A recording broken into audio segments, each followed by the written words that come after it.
Richmond Hill. It's now called Richmond Hill South.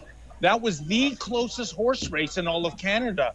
Costas Minagakis of the Conservatives went to bed as the winner, but then the mail-in ballots were counted overnight, and guess what? And guess where we've heard that one before?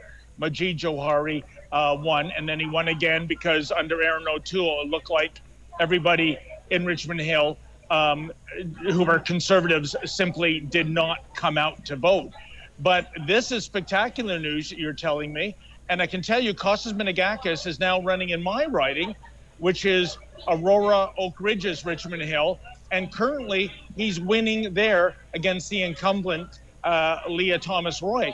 So it looks like in those 905 ridings, there is change, and I thought you presented it beautifully, Leah Thomas-Roy. So it looks like in those 905 ridings, there is change, and I thought you presented it beautifully. There is a huge Persian population in Richmond Hill, Ezra, and these people, the ones I've met, and I think it's at about a 14% minority, with the exception of Majid Johari, they're all people that fled the regime, that came to Canada. They said, we can make a life here, we can run a business here, and it's absolutely astounding that the one Persian in Richmond Hill, who happens to be the MP, is the polar opposite. He supports the regime. I got to tell you a quick funny story. I met a guy in the gym who recognized me. His name is Majid Zohari. The MP is Majid Johari. Oh, no, he'll love the plug. He's a real estate agent. He says not a week goes by where he doesn't get at least 2 or 3 calls of people screaming at him, and he lets them rant, and then he says, "Sir, I am Majid Zohari. You were looking for Majid Johari. Here's his phone number." That's a great story, and I love the fact you told me it happened in the gym.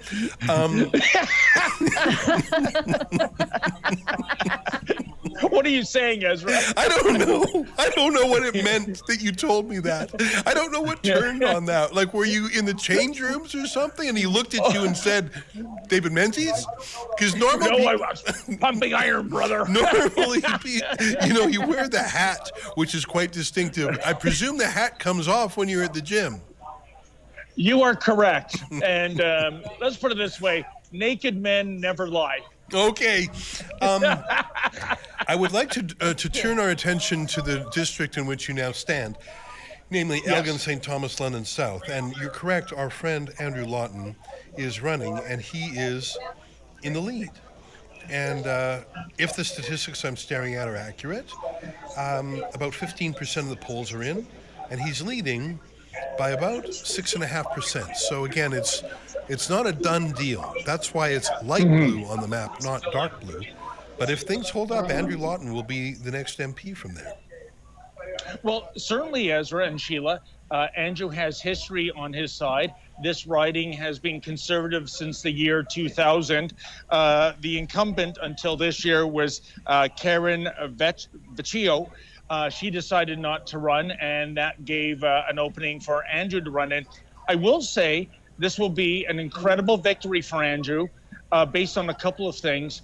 One is the mainstream media coverage of Andrew has been nothing short of vicious. I won't get into all the details. I'll welcome our viewers to do a Google News search. It has been despicable and cruel, if I may add.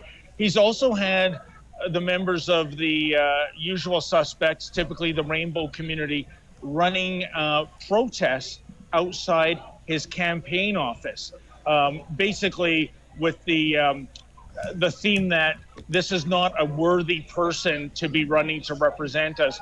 So he's overcome all this adversity and all this cruelty, and the way things are looking, it's looking good right now. Can't call it quite yet, but he wasn't just going up against the Liberal and the NDP and the People's Party candidate.